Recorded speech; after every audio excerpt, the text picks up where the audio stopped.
সড়ক দখল করে বিক্ষোভ করছেন লাখ লাখ নারী পুরুষ। কলকাতার আর.জি. কর হাসপাতালে চিকিৎসক ধর্ষণ ও খুনের প্রতিবাদে জনতার স্বতঃস্ফূর্ত বিক্ষোভ ক্রমেই তীব্র হচ্ছে। জনসাধারণের পক্ষে দাঁড়িয়েছে রাজনৈতিক দলগুলো। বিরোধী দলের মাঠ দখল রুখতে কর্মসূচিতে তৃণমূল, চলে পাল্টাপাল্টি দোষারোপ। মুখ্যমন্ত্রী মমতা ব্যানার্জির পদত্যাগের দাবি ওঠায় বিজেপি, যাকে বিরোধী শিবিরের চক্রান্ত আখ্যা দিয়ে ধর্ষকদের ফাঁসির দাবিতে মিছিলে নেতৃত্ব দেন তৃণমূল নেত্রী। আগামীকাল ধর্নাসহ মঙ্গলবার পর্যন্ত দলের কর্মসূচিও ঘোষণা করেছেন তিনি। নারীর নিরাপত্তা নিশ্চিত ও দোষীদের শাস্তি নিয়ে কেবল রাজনীতি করা হলে তা মানা হবে না, এমন বক্তব্য সাধারণ প্রতিবাদীদের।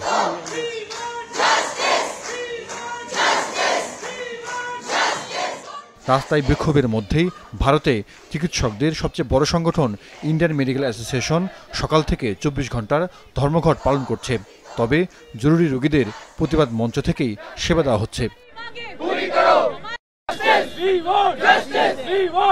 আর.জি. কর হাসপাতালে ধর্ষণ ও হত্যাকাণ্ড নিয়ে তদন্ত চালাচ্ছে সিবিআই।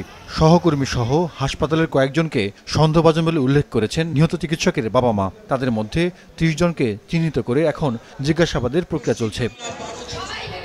গত ৯ আগস্ট উত্তর কলকাতার আর.জি. কর মেডিকেল কলেজ হাসপাতালের ৩১ বছর বয়সী ওই নারী চিকিৎসক ধর্ষণ ও খুনের শিকার হন। হাসপাতালের বিশ্রাম কক্ষে তার মরদেহ পাওয়া যায়। তার শরীরের নানা জায়গায় জখমের চিহ্ন ছিল। জাহিদুর রহমান, মাছরাঙ্গা নিউজ ডেস্ক।